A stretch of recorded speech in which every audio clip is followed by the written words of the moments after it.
The founder of AHA Foundation and the host of the Ayaan Hirsi Ali podcast, Ayaan Hirsi Ali, along with Independent Women's Forum's senior fellow, Asra Nomani. Ladies, welcome to The Bottom Line. We appreciate you being here. Asra, I want to come to you first. I find it fascinating that we have Joe Biden staffers coming out and talking about Israel bombing Hamas, but you didn't have those same staffers that came out and condemned Hamas for raping and murdering Israelis in the October 7th attack. Doesn't this go to show you just how radical his administration is and the people who serve in it?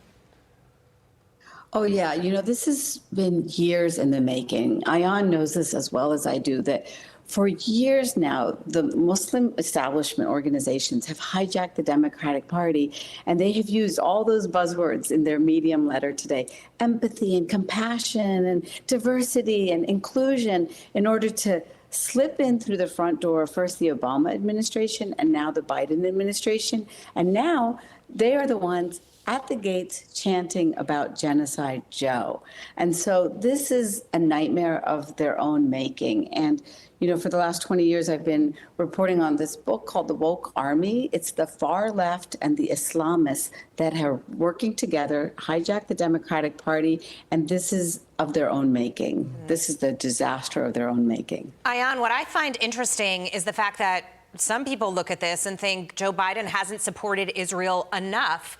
And that he should have, you know, when he said we stand with Israel, really show what that means, sending aid and being more supportive. He actually saw his poll numbers dropping as a result of that support, and he backed off a little bit. Yet it's still not good enough for the far left. I think Asra is perfectly right. The Democratic Party was hijacked because the woke within the far left, the ones that call themselves progressives, they made it possible for the supporters of Hamas to come into the Democratic Party rankings, and they were promoted. So they have this fifth column within the Democratic Party that are actually undermining the president's agenda. And in that sense, Asra is absolutely right. It's a problem of their own making. So the first thing that the Democratic Party needs to do is to show these people the door. It's the president who's elected to make policy. If you don't want to advance the policies of the president, then you need to go, you need to leave. And that our system has always been clear. If you want to make policy, you run for office and you make it.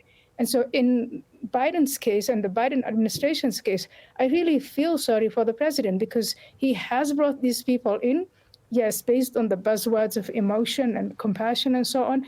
And here we are. We have a fifth column within the Democratic Party that actually supports Hamas. Yeah, and by the way, it's a really good point. You can't be an elected leader and have a staff that's trying to undermine you and work against you, especially publicly.